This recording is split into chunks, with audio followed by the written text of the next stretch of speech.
میری سانولی دلہن پارٹ 2۔ کتابوں کی ترتیب کے بعد عمر زلیخا کی طرف پلٹا اور بولا، دیکھیں میں کتابی کیڑا ہوں، کتابوں میں رہنے والا۔ زلیخا جھکے چہرے اور دھیمے لہجے میں صرف جی بول پائی۔ میرے خیال میں آپ یہ بھاری بھرکم لباس تبدیل کر سکتی ہیں۔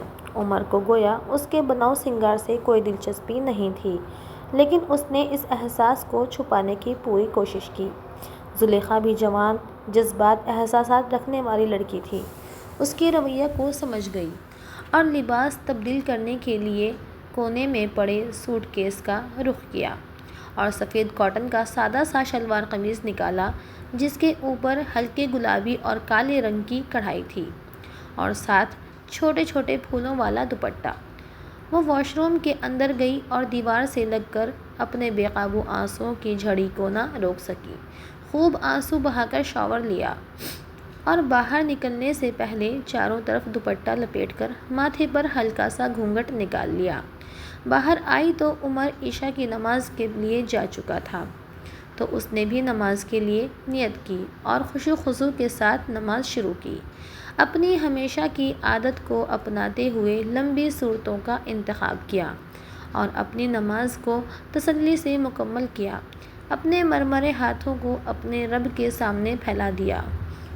اے میرے رب، میرے شوہر کے دل میں میرے لیے محبت اور الفت پیدا فرما، مجھے ان کی نظر میں پرکشش بنا دے، آمین۔ بے تحاشا آنسو کی جھڑی زلیخا کی آنکھوں میں جاری تھی۔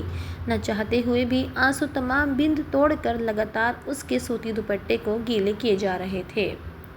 ایک دم سے آہٹ سن کر اس نے اپنے چہرے کو رگڑ ڈالا اور لپک کر بستر پر جا پڑی۔ دوبارہ سے مردانہ سلام نے اس کے دل پر دستک دی، پھر وہی دھیما انداز، جھکی جھکی گردن سے جواب آیا۔ سنیں، عمر نے پکارا۔ جی، زلیخا کا جواب۔ آپ نے کھانا کھانا ہے؟ میں امی کو بول دیتا ہوں آپ کے لیے کھانا گرم کر دیں۔ جی نہیں شکریہ، مجھے بھوک نہیں ہے، زلیخا نے کہا۔ چلیے، آپ نہیں کھاتی تو میں بھی نہیں کھاتا، میں سونے کے لیے جا رہا ہوں۔ 2 دنوں سے سفر کی تھکاوٹ ہے اور آپ بھی لمبے سفر سے آئی ہیں، آرام کریں۔ زلیخا کسی روبوٹ کی طرح اٹھی اور بستر کے ایک کونے میں لیٹ کر خود کو اپنے دوپٹے میں لپیٹا اور سوچوں میں گم ہو گئی۔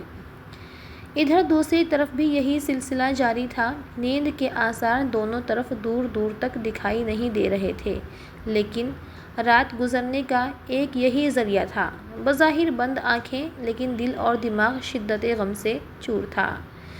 زلیخا بار بار اس نکتے کو سوچے جا رہی تھی، کیا میری تصویر عمر کو نہیں دکھائی گئی؟ جبکہ ان کی اماں جان نے ممانی جان سے خاص درخواست کر کے عمر کو دکھانے کے لیے لی تھی۔ پھر آخر کیا ہوا ہے جو ان کی آنکھوں میں میرے لیے کسی قسم کے جذبات نہیں ہیں؟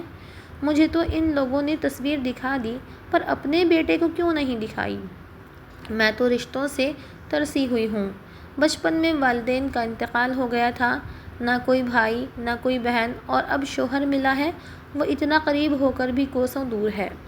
دل میں ایک ٹھیس اٹھی اور آنکھوں نے کھل کر برسنا شروع کر دیا۔ کیا ہوا جو میرا رنگ سانولا ہے، دل اور دماغ تو نہیں ہے؟ آنکھوں میں آنسوؤں کی برسات کا سلسلہ جاری تھا، دل شدت غم سے نڈھال تھا۔ زلیخا من ہی من میں اپنے پسندیدہ شعر کو دہرا رہی تھی۔ عجب رنگوں میں گزاری ہے زندگی، اپنوں کے دلوں پر راج کیا پھر بھی پیار کو ترسے۔ سفید کوٹن کا دوپٹہ زخموں پہ مرہم کا کام کر رہا تھا، آنکھوں سے برستی برسات کو کافی حد تک جذب کر چکا تھا۔ نیند کوسوں دور تھی، دل کر رہا تھا داڑیں مار مار کر زور زور سے روئے، لیکن وہ عمر کو اپنی کمزوری نہیں دکھانا چاہتی تھی۔ اگر وہ اس رشتے سے خوش نہیں ہے تو میں کبھی ان کو مجبور نہیں کروں گی، لیکن میں ان کی فرما برداری ضرور کروں گی۔ بے شک خاوند کی فرما بردار عورتیں ہی جنت میں جائیں گی۔ کمرے میں دیوار پر لگی گھڑی کی ٹک ٹک سنائی دے رہی تھی، لائٹ کی آنکھ مچولی جاری تھی۔ کمرے میں لگا 0 واٹ کا بلب بھی بجھ چکا تھا۔ زلیخا انتظار میں تھی کہ لائٹ آئے تو وہ ٹائم دیکھ سکے اور اپنی روزانہ کی روٹین تہجد پڑھ سکے۔ تقریباً لگ بھگ آدھے گھنٹے کے بعد لائٹ آئی۔ رات کے 2 بج رہے تھے۔ زلیخا چپکے سے دھیمی چال سے کمرے سے نکل کر واش روم میں گئی، اچھی طرح سے وضو کیا، چہرے پر ٹھنڈے پانی کے چھینٹے مارے اور واپس خاموشی سے کونے میں پڑے مصلے پر کھڑی ہو گئی۔ نماز سے فارغ ہونے کے بعد اپنے مرمری ہاتھ اپنے رب کے سامنے پھیلا دیے، پھر وہی برسات کا سلسلہ اور سینے میں تڑپ۔ اپنی پیشانی دوبارہ سجدے میں رکھ دی اور خوب گڑ گڑائی، اے میرے رب، میری اس آزمائش کو آسان کر دے، بے شک تو ہی مشکل کشا ہے۔ کافی دعاؤں کے بعد دل میں سکون محسوس ہونے لگا۔ اتنے میں فجر کی اذان کی آواز سنائی دی۔ عمر تو نہ جانے رات کے کس پہر میں نیند کی گہری وادی میں اتر چکا تھا۔ اب زلیخا اس کشمکش میں تھی کہ عمر کو اٹھاؤں یا نہ اٹھاؤں، اور اگر اٹھاؤں تو کیسے۔ 5 منٹ کی سوچ وچار کے بعد زلیخا نے عمر کے پاؤں کو ہلکا سا جھنجھوڑا، لیکن وہ گھوڑے بیچ کر سو رہا تھا۔ آخر تیسری بار کی کوشش پر ہڑبڑا کر اٹھ گیا۔ آنکھیں کھلی تو دیکھا زلیخا اس کی پینتی کی طرف کھڑی ہے۔ زلیخا گڑبڑاتے ہوئے فوراً بولی، جی وہ آپ کی فجر کی نماز نکل جائے گی، اذان ہو چکی ہے۔ عمر دل ہی دل میں خوش ہوا، چلو محترمہ نماز کی تو پابند ہے۔ فوراً اٹھ کھڑا ہوا، وضو کر کے مسجد کا رخ کیا۔ زلیخا نے وضو کی اور تلاوت کلام پاک شروع کر دی۔ زلیخا کی تلاوت نے عمر کو دروازے کے باہر کھڑے ہو کر سننے پر مجبور کر دیا۔ اتنی خوبصورت آواز اور شیریں لہجہ اس نے آج تک نہ سنا۔ وہ دل ہی دل میں داد دے گیا۔ عمر کے کمرے میں داخل ہوتے ہی بابا نے آواز لگائی، جی بابا جان فرمائیے۔ وہ بیٹا، مجھے لگتا ہے ہمیں کل اتوار کا ولیمہ ملتوی کرنا پڑے گا۔ سب خیریت ہے نا بابا جان؟ تھوڑی دیر پہلے تمہارے پھوپھا کا فون آیا تھا۔ تمہاری پھوپھی کافی بیمار ہیں، اس لیے مجھے وہاں جانا پڑے گا۔ ہو سکتا ہے کچھ دن رکنا بھی پڑ جائے۔ بابا جیسا آپ بہتر سمجھیں، مجھے کوئی اعتراض نہیں ہے۔ نل کے پاس کھڑی ممی کی آواز گونجی، میں بھی جاؤں گی۔ باجی نصرت کے ساتھ میرا بہت اچھا وقت گزرا ہے۔ زندگی موت کا کوئی بھروسہ نہیں، لہٰذا میرا جانا بنتا ہے۔ پر عمر کی ماں یہاں نئی نویلی دلہن اکیلی ہے، اس کو گھر کی کسی چیز کا پتہ نہیں ہے، کون سی چیز کدھر رکھی ہے۔ مجھے بھروسہ ہے اپنی زلیخا پر، یہ مجھے کبھی شرمندہ نہیں ہونے دے گی۔ امی مسکرائیں اور بولی۔ آخر بابا کو ماننا ہی پڑا۔ زلیخا میری بچی، ادھر آئیں، تجھے ضرورت کی ساری چیز دکھا دوں۔ زلیخا قرآن مجید کو بند کر کے فوراً ان کے پاس آ پہنچی۔ امی بابا کی دعاؤں کا سلسلہ پھر شروع ہو گیا۔ بابا بولے، عمر کی ماں پھر سے سوچ لو۔ ارے آپ کیوں گھبراتے ہیں، میرا عمر ہے نا زلیخا کا خیال رکھنے کے لیے۔ یہ سن کر ایک دم زلیخا کے دل میں ٹھیس اٹھی اور آنکھوں کی نمی کو چھپا لیا۔ چند سیکنڈ میں امی اور زلیخا کچن میں جا چکے تھے۔ ان کے جاتے ہی بابا نے لمبی سانس لی اور سمجھانے کے انداز میں بولے، دیکھو بیٹا، ہمارے غیر موجودگی میں تم نے بہو کا خاص خیال رکھنا ہے۔ اس بچی نے یتیمی کی زندگی گزاری ہے اور بہت مشکلات دیکھی ہے۔ جی بابا جان، آپ گھبرائیں نہیں، میں آپ کو شکایت کا موقع نہیں دوں گا، انشاءاللہ۔ مجھے تم سے یہی امید تھی میرے بچے، تیرا دامن خوشیوں سے بھر دے۔ اور ہاں، میں گاڑی چھوڑ کے جا رہا ہوں، پیچھے سے تمہیں ضرورت پڑ سکتی ہے، بہو کو تھوڑی دیر باہر لے جانا یا ایک چکر مری کا لگا آنا۔ سوچوں میں گم عمر فوراً ہی جی بول پایا، اچھا بیٹا، ہم ابھی ناشتے کے بعد نکلیں گے، تم آرام کرو۔ جی بابا جانی۔ زلیخا اور امی کے ہنسنے کی آواز کچن سے آ رہی تھی، جیسے ایک دوسرے کو سالوں سے جانتی ہو۔ عمر دوبارہ سونے کے لیے کمرے میں چلا گیا۔ زلیخا امی کے ساتھ کام میں مصروف ہو گئی اور ساتھ ساتھ میں ہر چیز کا جائزہ بھی لینے لگی۔ ماموں کے گھر کتنی غربت تھی اور یہاں ہر چیز کتنی زیادہ ہے، کاش ان چیزوں کا مالک بھی میرا ہو جائے، اس نے دل ہی دل میں سوچا تھا۔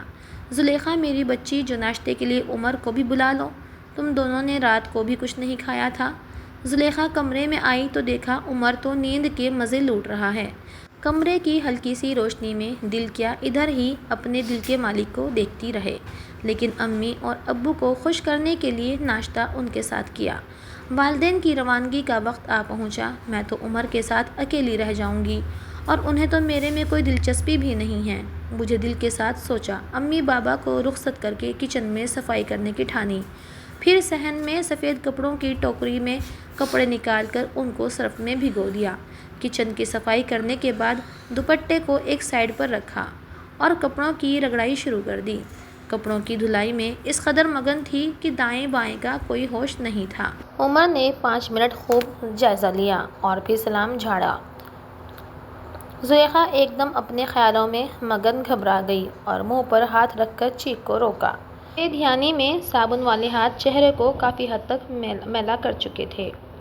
عمر نے اپنی ہنسی کو روکتے ہوئے پوچھا، یہ کیا ہو رہا ہے؟ جی وہ میں کپڑے دھو رہی ہوں۔ اچھا تو یہ مشین کس خوشی میں پڑی ہے؟ صرف گھر کی خوبصورتی کے لیے؟ آپ کو پتہ ہے آپ کون ہیں؟ جی مجھے پتہ ہے، میں زلیخا مراد ہوں۔ عمر ہنسی چھپاتے ہوئے بولا، نہیں بالکل غلط بول رہی ہیں آپ۔ زلیخا حیرت سے اس کا چہرہ پڑھنے لگی۔ آپ دلہن ہیں، اور وہ بھی نئی نویلی دلہن۔ عمر نے لفظ دلہن پر زور دے کر بولا۔ زلیخا کے دل میں ٹھیس اٹھی اور آہستہ سے بولی، جی۔ ہوا کے جھونکے نے ماتھے پر آئے بالوں کو الجھا دیا، پھر بنا سوچے صابن والے ہاتھوں سے ان کو پیچھے ہٹایا۔ عمر کی ہنسی چھوٹ گئی۔ یہ کیا حال بنایا ہوا ہے؟ شکل دیکھیں اپنی آئینے میں اپنی۔ زلیخا نے چاروں طرف نظر دوڑائی لیکن آئینہ نظر نہ آیا۔ چھوڑے آئینہ کو، میں خود صاف کر دیتا ہوں۔ عمر نے گیلے ہاتھوں سے صابن سے ہٹے بال اور چہرہ صاف کیا، پھر پوچھا، آپ کو کھانا پکانا آتا ہے؟ حیران ہوتے ہوئے پرجوش لہجے میں دیکھنے لگی۔ فوراً جواب دیا، جی مجھے سب کچھ کرنا آتا ہے۔ اچھا ماشاءاللہ، عمر بولا، پھر تو آپ مکان کی تعمیر کا کام بھی جانتی ہوں گی۔ زلیخا حیرت سے اس کا چہرہ دیکھنے لگی۔ میں سوچ رہا ہوں آپ کو اینٹ بجری اور ریت منگوا دوں اور آپ مجھے ایک واش روم بنا دیں۔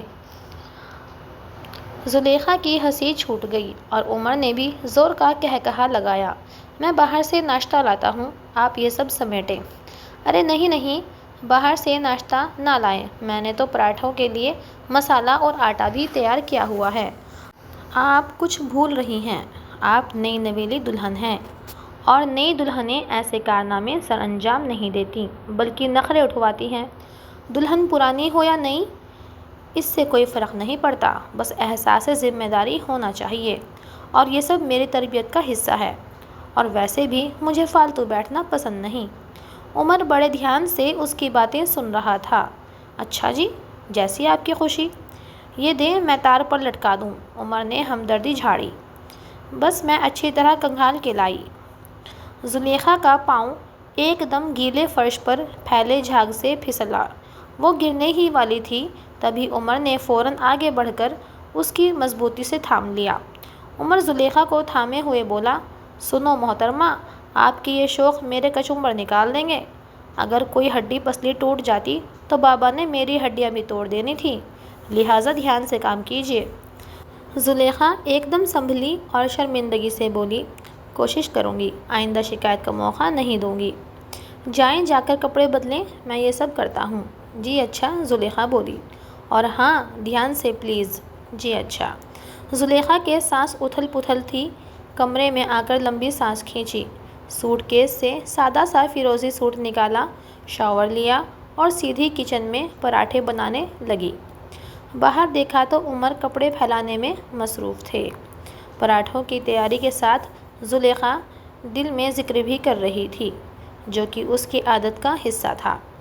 تیار پراٹھے اور چائے میز پر سجائی اور دھیمے لہجے میں عمر کو پکارا۔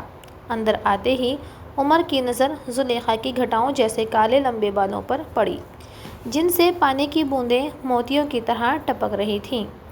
دل ہی دل میں بولا، سانولی تو ضرور ہے لیکن خوبیوں سے بھرپور ہے، آپ بھی آ جائیں۔ عمر نے پکارا، نہیں میں امی اور بابا کے ساتھ کھا چکی ہوں، میں ذرا کمرہ صحیح کر لوں۔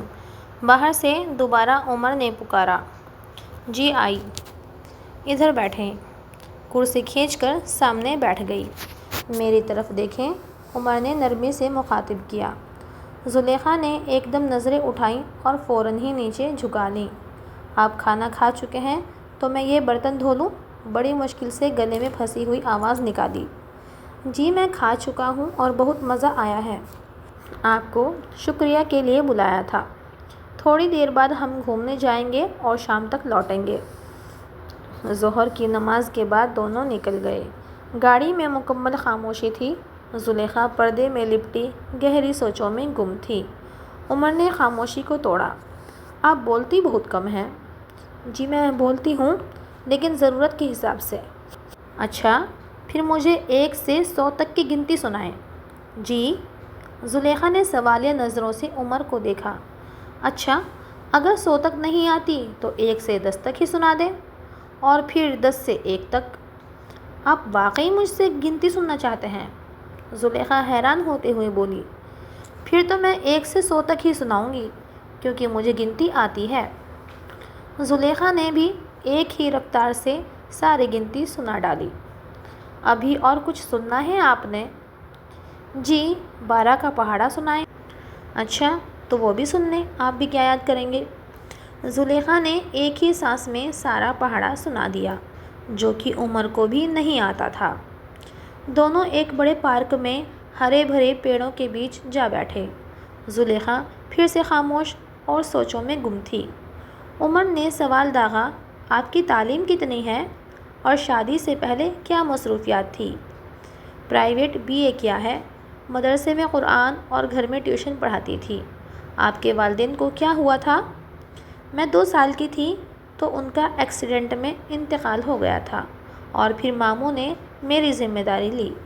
بچپن سے آج تک غربت کے باوجود دونوں نے میری اسٹڈی میں کوئی کمی نہیں کی۔ زلیخا اپنا دل کھول رہی تھی، اور عمر پوری توجہ سے اس کی باتوں کو سن رہا تھا۔ شاعری پسند کرتی ہو؟ جی، پھر سناؤ کچھ۔ نگاہیں میرے چہرے پر ہیں دنیا کی، نگاہیں میرے چہرے پر ہیں دنیا کی، جو چھپے ہوئے ہیں وہ جوہر کون دیکھے گا؟ یہاں تو سنگ مرمر کی چمک پر لوگ مرتے ہیں، میرے کچے مکان کا کھلا در کون دیکھے گا؟ واہ واہ، ہم ہیں نا آپ کا کھلا در دیکھنے کے لیے، عمر نے زور سے کہا لگایا۔ میں بھی آپ کو ایک شعر سناتا ہوں۔ ڈبے میں ڈبہ، ڈبے میں کیک، میری زلیخا ایسی لاکھوں میں ایک۔ بے ساختہ زلیخا کی ہنسی چھوٹ گئی۔ آپ کو میرا سانولا رنگ پسند نہیں ہے، اور میں یہ کل ہی جان گئی تھی۔ زلیخا جی، کل رات تک تو نہیں تھا، لیکن تہجد کی نماز تلاوت قرآن نے آپ کو دنیا کی سب سے خوبصورت عورت بنا دیا، اور مجھے پتا تھا کہ آپ تہجد کے لیے اٹھی تھیں۔ مجھے فخر ہے کہ میری سنت سے لگاؤ رکھنے والی بیوی میری مضبوط نسل کو پروان چڑھائے گی۔ میں داد دیتا ہوں امی بابا کی پسند کو، جنہوں نے میرے لیے آپ کو چنا ہے۔ آپ میری پاکیزہ، با کردار اور باحیا دلہن ہیں، جس کی اعلیٰ تربیت نے میرے دل میں کامیابی کے جھنڈے گاڑ دیے۔ زلیخا کی آنکھیں حیرت اور خوشی سے بھر آئیں، جن کو عمر نے چھلکنے سے روکنے کے لیے اس کے ملائم ہاتھوں کو اپنے مضبوط ہاتھوں سے پکڑ لیا۔